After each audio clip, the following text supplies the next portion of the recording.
We're down to 0-2, and we can't afford to, to look and say, wow, Kev's not playing. What we're going to do is next man up, because it's a must-win for us.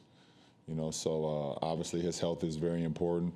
But in the situation we're in now, we got to stay confident, and whoever coach decides to give the nod to got to be ready to go, and everybody else got to step up. I have a kind of a point forward that I play with, a great player like that comes down, and he can also be the general. And over the last year and a half, I've just learned how to play in between with that, as well as letting him do what he does. And he's getting downhill, and he's spraying out to myself, Swish, and RJ, and Kevin, and we just have to be ready to knock down shots. He also called himself the general. The general? What do you have two generals?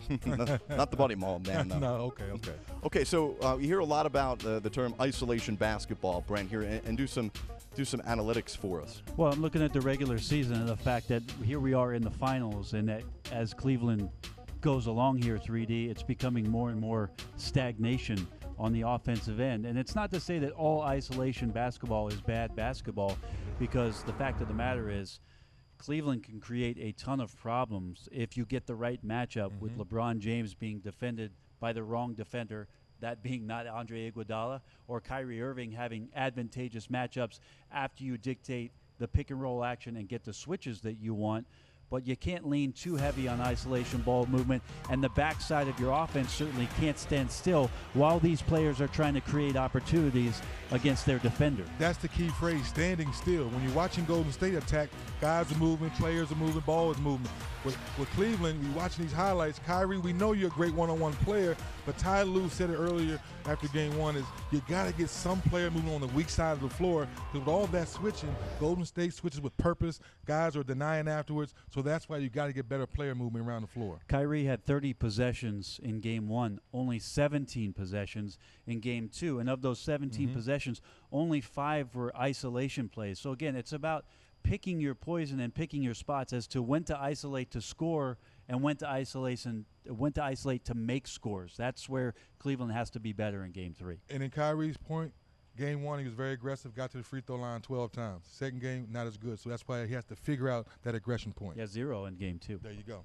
What about the defensive side of the ball? Are you able to stop and slow down the Warriors, or can they generate some offense from that defense? Because remember, all of the turnovers the Warriors had in game two, and unable to really capitalize yet, and you still lose. Yeah, I think, again, for both of these teams, they'll tell you about how much your offense can help dictate the setting of your defense. And with Cleveland performing as poorly as they have on the offensive end, shooting the basketball, they haven't been able to get back 3D, in my opinion, and be set up for what the Golden State Warriors do with that continuous movement. So maybe some of isolation play, slowing it down, getting into it again, back into those advantageous possessions where you can take advantage of a defender, can help them get the balance or predictable shots to let that defense flow back and be as set as they possibly can be.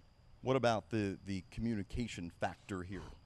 That's the biggest thing. When you're watching Cleveland play defense with all the ball movement we're talking about and the player movement with Golden State, you have to communicate on that side of the floor. Otherwise, it's going to be easy layups, backdoor cuts, or wide open threes. So when you're watching this video right here, Channing Frye has to understand if he's not communicating with Shumpert, knowing that Clay's coming off, you notice there's a slip action coming, poor communication, Channing Frye is standing dead in the water, now you get an easy dunk. Anytime Iguodala has the ball, you notice some moving action going there. Disconnect with Richard Jefferson right there. You see J.R. Smith talking. No help on the nail from Shumpert. Backside actions fronting.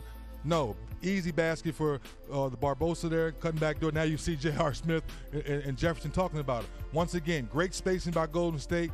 Guys are hugged up, but LeBron James, right here once again with Shumpert, is not communicating. It looked like there's a screen coming, but not really a good screen.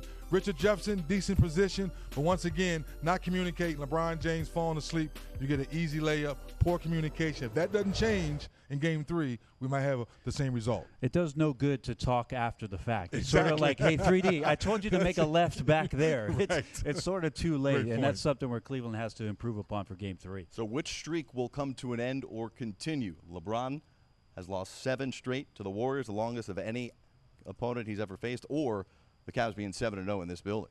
That is the question. Ooh, I can't wait till tomorrow night.